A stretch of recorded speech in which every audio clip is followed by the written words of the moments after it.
Okay, so think about how much time you spend like just scrolling through social media every day. Yeah. And what if I told you those minutes on Instagram or TikTok could actually help you learn English faster?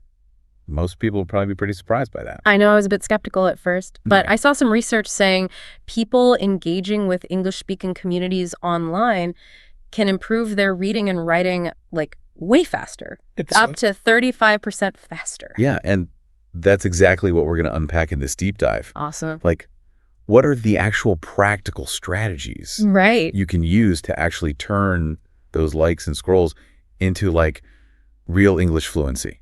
So we're talking about more than just like passively reading posts, right? Yeah, for sure. The first step is to be more intentional about who you're following, Okay. curating your feed, so to speak. Okay, I get that. But like, how do I choose the right accounts out there for language learning? Well, think about what you're actually interested in, Mm-hmm. whether it's travel or music or technology or even like memes. Yeah. Seek out accounts that post about those things, but in English. Okay. You're going to be way more likely to engage with the content and actually pick up new vocabulary if you're passionate about it. That makes sense. So like, instead of just following like my friends and family, I should look for accounts that match what I'm into, but that post in English. Yeah, exactly. Like, let's say you love food.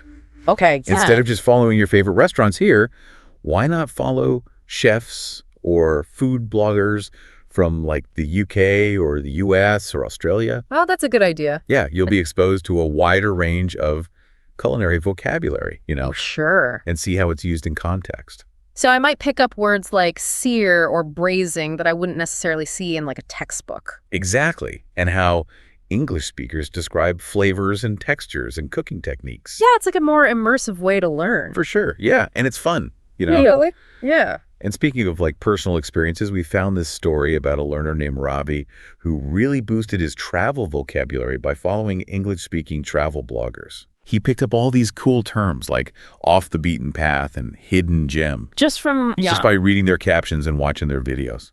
Wow. So just by following accounts that interested him, he was able to pick up all this vocabulary related to travel. Totally. Are there any like tips or tricks for really making the most of these accounts we choose to follow? One thing that's super effective is turning on notifications for those accounts. Oh, that's smart. Yeah, so you're constantly being exposed to new words and phrases even when you're not actively scrolling. Yeah, like little English lessons throughout the day. Exactly. I like that. I'm definitely going to start doing that, but I imagine just reading and watching can only take you so far. You're totally right. And that brings us to the next level, which is actually joining the conversation, Okay. engaging with English-speaking communities, Okay. I'm intrigued. like Facebook groups, Reddit threads, Twitter chats. Gotcha. There are so many communities out there, and a lot of them are in English. So if I'm into video games, I could join like a Facebook group and talk with other players in English. Exactly. Cool. You'll learn gaming vocabulary, and you'll also get practice using English more naturally. Yeah, that's way more engaging than just memorizing lists from a textbook. And it's effective. Right. A recent study actually found that learners who participate in online English forums improve their writing 25% in just 3 months. Wow, 25%. Yeah, it's significant. That's amazing. I need to find some English-speaking communities, ASAP. You should. And don't be afraid to start small. Okay. Like, even just leaving a quick comment can make a difference. Okay, but what if someone's a bit shy about, like, writing in English? That's understandable. For everyone to see. Yeah. Yeah. So here's a little challenge. Find a Reddit thread about something you're interested in and leave a comment. Okay. It could be your opinion, a question, or even just agreeing with someone. Okay. The key is just to get comfortable expressing yourself in writing. Yeah, that's a good starting point. So we've talked about curating our feeds and joining conversations. What's next? Okay, so instead of just consuming content, why not become a creator? Okay. Sharing your own content in English can be really powerful. Really? How so? Well, when you make content English, whether it's a tweet or an Instagram post or even a TikTok, you have to think about the language differently. Right. You're choosing words, you're structuring sentences, you're considering your audience. I see. So it's like I'm actively using the language instead of just passively absorbing it. Exactly, and that's where the real learning happens. Okay, but I'll be honest, the idea of making like a TikTok video in English is a little scary. Yeah. Can you give me like an example of something easier, like something anyone could do? Sure, let's say you take a beautiful picture of a sunset. Okay. Instead of just posting it with like a simple caption, challenge yourself to describe it in English using more descriptive language. Yeah. You could say, The sky was ablaze with vibrant hues of orange and purple. Or, as the sun dipped below the horizon, the clouds were painted with streaks of gold. Okay, that's much easier than a TikTok dance. Right. And I can imagine that like getting positive comments on my English posts would make me more confident too. Totally. Positive reinforcement is a powerful motivator. And actually, we read this story about a learner named Me who started an Instagram page specifically to document her English learning. Wow. She posted photos with captions in English, and her confidence just skyrocketed. That's really cool. Okay, so I'm ready to start creating some content, but are there any tips for making sure other English learners see it? Hashtags. Oh, yeah. Use hashtags like #LearnEnglish or #EnglishPractice, and the algorithms will do their magic. Yeah, it's like creating my own little English learning community. Exactly. And speaking of communities, there's another aspect of social media we haven't even talked about yet. Okay. The built-in features that can really help you learn. Wait, really? I had no idea. Oh yeah, they're often hidden in plain sight. But once you know how to use them, they can be super powerful. Like what? Oh, for example, lots of video platforms like YouTube let you watch videos with English subtitles. Oh, that's great. I sometimes struggle to keep up with fast-talking YouTubers. Yeah, subtitles can be a game changer. For sure. You can read along to make sure you're understanding everything, and you can also use them for pronunciation practice. Oh, so I could try repeating the words and phrases I see. Exactly. It's called shadowing, and it's great for your accent and fluency.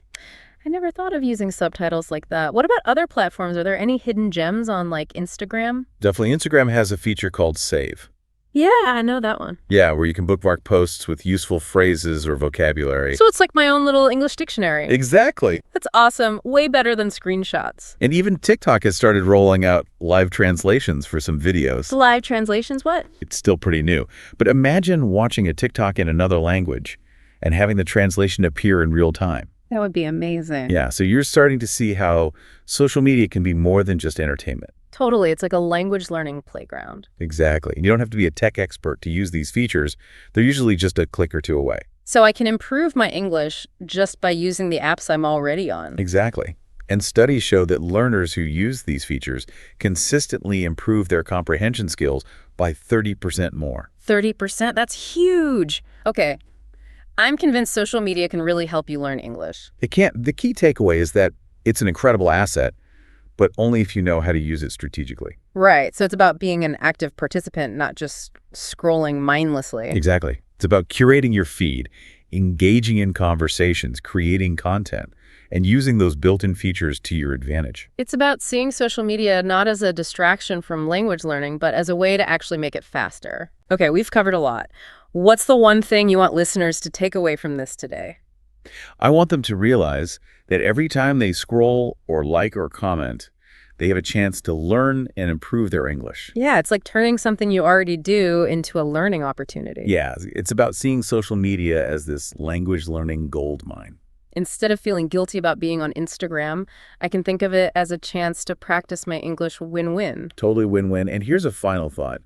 What will you do differently starting today? How will you use social media to take your English to the next level? That's a great question to think about. And that's a wrap for part 1 of our deep dive into using social media for English learning. Stay tuned. We'll be back soon with even more insights, so don't go anywhere. Welcome back to our deep dive into using social media for English learning. I'm ready to level up even more. Last time we talked about curating our feeds, engaging with communities, and even making our own content. Right. It's amazing how much potential there is in these apps we use all the time. Totally. And this time I'm ready to get even more tactical, how to use different kinds of social media content to really benefit my language learning. That's what we're going to do today. Okay, awesome. Let's jump in. We're talking about videos, articles, podcasts, those short text posts you see everywhere. Yeah, my Instagram feed is definitely a mix of all of that. So where should we start? Let's start with videos. Okay. They're great for immersing yourself in spoken English. Yeah. But there's so many different kinds. Yeah, for sure. So one tip is to focus on videos with clear narration. Like documentaries or educational stuff? Exactly. It's easier to follow along when it's just one voice explaining something. Yeah, that makes sense. Less overwhelming. And most video platforms let you adjust the playback speed too. Oh, right. So you can slow it down if you need to. Okay, that's helpful. Are there any other video tips? You can also watch videos made by other English language learners. Really? Why is that helpful? It can be really motivating to see people who are on the same journey as you. Oh. You can pick up tips from them. They might speak a little slower Right. and use simpler language, which is good when you're starting out. Like a virtual study buddy. Exactly. Okay, I'm sold on videos. What about articles? Those seem harder. Articles can be challenging, but also really rewarding. Yeah. The key is to start with articles on topics you already know something about and that you're actually interested in. So if I'm into space, I should look for articles about like the latest NASA missions. Exactly. When you have some background knowledge, it's easier to understand the overall meaning. Okay, that makes sense. But what about all the difficult words? Don't worry too much about understanding every single word. Okay. Just try to get the main idea first. Right. Skim the article, and then if you're curious about a specific word, you can always look it up. Yeah, just focus on the big picture. And lots of websites have dictionaries built in now. Yeah. You just highlight a word, and the definition pops right up. It's so convenient. Technology is a language learner's best friend these days. I love that. Okay, so wait. We've covered videos, articles. What about podcasts? We're on one right now. Yeah, podcasts are fantastic for immersing yourself in spoken English. Yeah, but I usually just listen to them for fun. Okay, so next time, try actively listening for new words or phrases. Okay. Write them down in a notebook or on your phone. Okay. You'll be surprised by how much you pick up. I'll definitely try that. And like with videos, I can slow down the playback speed if I need to, right? Exactly, so you can understand everything. Okay, awesome. So we've got videos, articles, podcasts. What about those short posts like tweets or Instagram captions? Don't underestimate those. They're perfect for practicing in small doses. Okay. Pay attention to the language, the sentence structure, the punctuation. So it's not just scrolling mindlessly. Right, you're analyzing the language. Yeah. You can even try writing your own responses in the same style. Like a mini writing exercise. Exactly. I like that. So we've talked about all these different types of content. What else can we do? Let's not forget the social part of social media. Right. It's not just about consuming content. It's about connecting with people. Okay, but I don't just want to comment nice pic on someone's post. Right. How can I have conversations that actually help me learn English? Find online communities that match your interests. Okay. A Facebook group about a hobby, a Reddit forum where people discuss current events, a Discord server for gamers. Gotcha. The key is to find somewhere where you feel comfortable interacting in English. So if I'm a fan of a band, I could join their fan page and chat with other fans. Exactly. When you have something in common, it's easier to start and keep a conversation going. Right. And you'll naturally be using vocabulary related to that shared interest. It's like a built-in topic. Yeah, and don't be afraid to ask questions if you don't understand something. Okay. Most people are happy to help. Yeah, I always worry about making mistakes, but you're right, everyone does. Even native speakers make mistakes. Yeah. It's all part of learning. Okay, so we've talked about online communities. What else can we do to connect with people? Have you ever considered finding a language exchange partner? Oh, like an online pen pal. Exactly. Yeah. You can connect with someone learning your native language. Okay. And you can help each other practice. So I could practice my English with them, and they could practice Spanish with me. Exactly. It's a win-win. I like that. And where do you find these language partners? You can find them right on social media. Really? There are groups and hashtags for that. So I could search for like hashtag language exchange. Exactly.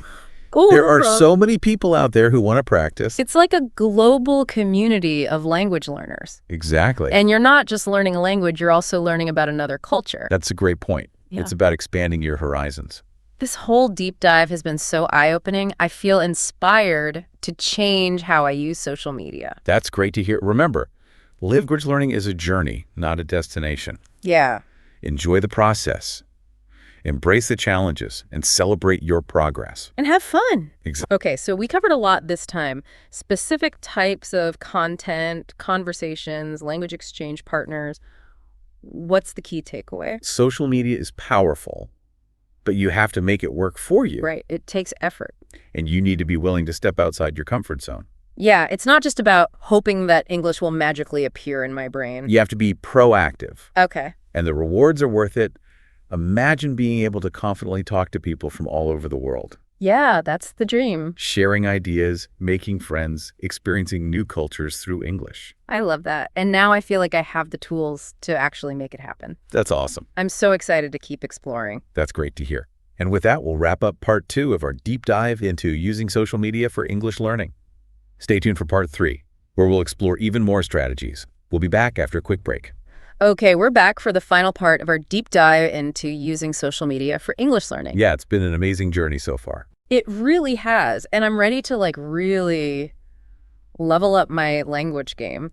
So today we're talking about using social media for what you called active learning. Exactly, active learning. What does that actually look like on social media? It's all about going beyond just passively consuming content. Yeah, Right. It's about really engaging with it in a way that makes you think critically. Okay. So I can't just scroll and things, I have to be more intentional. Right. It's about turning those scrolls into opportunities for real learning. Got it. So how do I do that? Well, one powerful way is to set learning goals for your social media time. Okay, so instead of just scrolling randomly, I have a purpose in mind. Exactly. What kind of goals could I set? You could challenge yourself to learn 5 new words every day from your feed. Oh, I like that. Write them down. Make flashcards. Use a note-taking app. I could even share those new words on my own social media. Exactly. That's a good idea. It's like accountability. Right. And you might even inspire other people to do the same. Yeah, that's true. Okay, so I'm going to try that daily vocabulary goal. What else can I do? Another great strategy is to join discussions about topics you're passionate about. You mean in the comment section? Exactly. Yeah. If you see a post about something you care about, jump in and share your thoughts in English. But what if I disagree with someone? Disagreement can actually be a great learning opportunity. It makes you think clearly, articulate your ideas, Okay. and defend your perspective in English. So it's not about winning the argument, it's about using it to practice. Exactly. And remember, everyone makes mistakes, even native speakers. Yeah, that's true. Okay, so we've got goals and discussions. What other active learning strategies are there? Think about all the challenges you see on social media. Right, like dance trends. Exactly. Why not create your own English learning challenges? Oh, I like that. Give me some ideas. Challenge yourself to write a short story in English every week. Oh, wow. Or have a conversation with a native speaker online every day. Okay. You can even try making an English version of a viral TikTok video. Those are fun ideas, and I can choose ones that match my level. Exactly. Make it personal, make it challenging, and most importantly, make it fun. Love that. Okay, we've covered so much in this deep dive. It's a lot. It is. But remember, you don't have to do everything at once. Right. Start with 1 or 2 things and see what works for you. I was feeling a little overwhelmed, but you're right. I can take it slow. Language learning is a journey, not a race. Enjoy the process. That's good advice. And remember to have fun. Exactly. Okay, so as we wrap up this whole deep dive, what's the one big takeaway you want listeners to remember? I want them to remember that social media is a powerful tool. Yes. But it's up to you to make it work for you. It's in our hands. You have to be proactive and make it happen. Be intentional, be active, and don't be afraid to make mistakes. Love it. Embrace the opportunities, and you'll be amazed by how much your English can improve. And on that note, we've reached the end of our deep dive into using social media for English learning. It's been so fun exploring this with you. Me too. I feel like I have a whole new perspective on social media now. It's not just for fun anymore. And remember, every scroll, every comment can be a step towards fluency. So what will you do differently starting today? Let us know. Share your social media language learning journey with us online. Until next time, happy learning.